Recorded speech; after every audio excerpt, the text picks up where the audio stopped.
Seconda corsa dell'Arcoveggio, un doppio chilometro per 4 anni, sono in 9 al via, 1 Zapotec del Falco, 2 Zea, 3 Zaira delle Selve, 4 Zigolo VGL, 5 Zenia Kronos, 6 Zuvetici CSM, seconda linea, 7 ZBB, 8 Zubafont, 9 Zolfo degli Ulivi, favori per in chiusura Zigolo VGL, numero 4 Gianvito D'Ambroso, macchina che stacca con Zenia Kronos che si avvantaggia subito su Zea, a condurre quindi allieva di Antonio Velotti, terza posizione per Zapotec del Falco,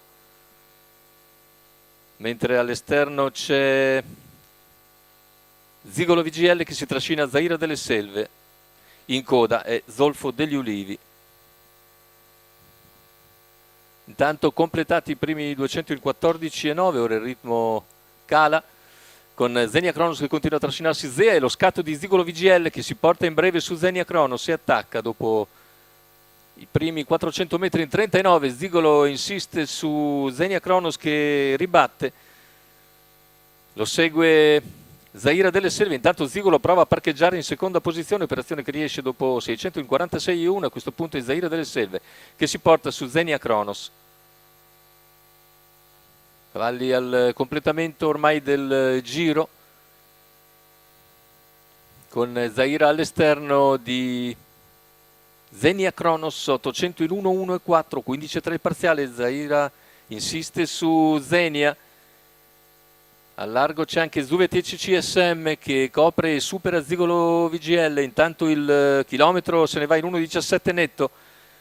Situazione invariata davanti alle tribune, in vantaggio è sempre Zenia Kronos, all'esterno si impegna Zaira delle Selve, a contatto Zigolo VGL con Zuvetici CSM in schiena a Zaira, poi anche ZBB che accenna a spostare ma viene coperto da Zapotec del Falco.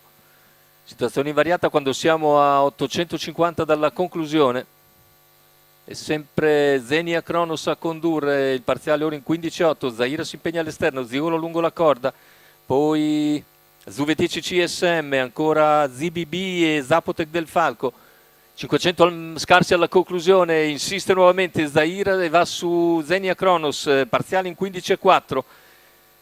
A contatto rimane Zigolo VGL con Zuvetici CSM che segue le mosse di Zaira delle Selve. Zaira intanto sta passando su Zenia Kronos, si impegna anche ZBB a centropista, completamento della piegata, ingresso in retta d'arrivo con in vantaggio Zaira delle Selve. Zaira deve difendersi dal fondo di Zuvetici CSM, di ZBB e all'interno di Zigolo VGL, finale con Zaira che salva ancora bene la vittoria. Per il secondo dovrebbe essere ZBB che stampa Zuvetici CSM. Finisce bene anche Zigolo VGL a contatto, 31,4 chiudere, 1,17,2 sul doppio chilometro, se l'è guadagnata tutta Zaira delle Selve, con un percorso scoperto all'esterno che l'ha vista protagonista praticamente già dal primo quarto di gara in poi. E Maurizio Visco porta al successo la non semplice figlia di Ideale Luis. Secondo posto per il numero 7 ZBB che batte Zuvetici CSM, quarto Zigolo VGL.